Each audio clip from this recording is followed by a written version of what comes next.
Hi, this is the Mibro C4, successor to the fairly liked Mibro C3 smartwatch. So what do we have here?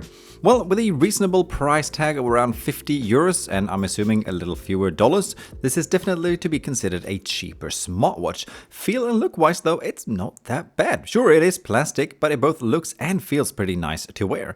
The included silicone bracelet is also both decent and fairly easy to both do up and replace if you want to make the watch look a bit more fancy. The biggest upgrade from the C3 is definitely the screen, now sporting a slightly higher image area of 2.01 inch compared to 1.85 inch on the C3. Other than that though, and from what I can tell, it is basically the same 60Hz not OLED screen with a shy resolution of 240 x 284 pixels as before. However though, even though I wouldn't describe the screen as super sharp, it is actually perfectly decent for what it is. It's got nice viewing angles and perfectly acceptable brightness even for outdoor use. No automatic light sensor though, so you will have to adjust that manually.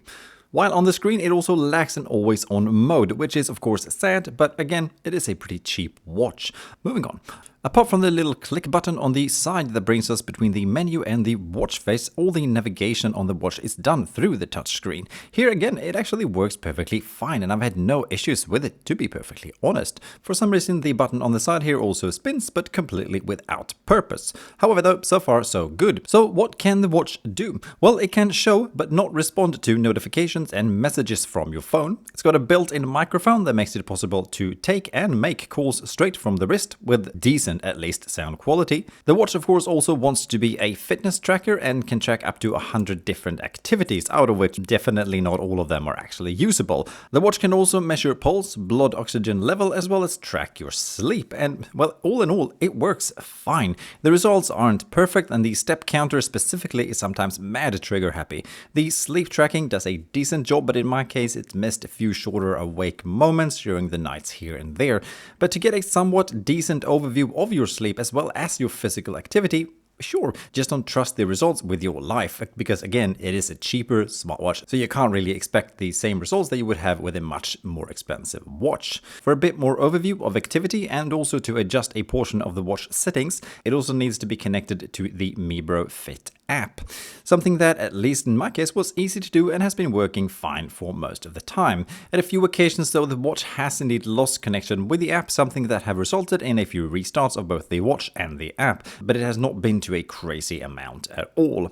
Apart from the lack of an always-on display and the lack of a built-in GPS, the thing that has irritated me the most though about wearing the Mibro C4 for the past week is this somewhat messy layout of both the app and the watch's menu and settings systems, whereas some settings that I think should be in the watch are instead in the app, as well as that the English translation in both the app and the watch definitely could use some more love, like here for example, where the setting is set to open instead of on. Well, again, it is a cheaper smartwatch, so I guess I can't expect too much. Something that is fantastic though is the battery life that actually is perfectly on par with the stated 10 days with normal use.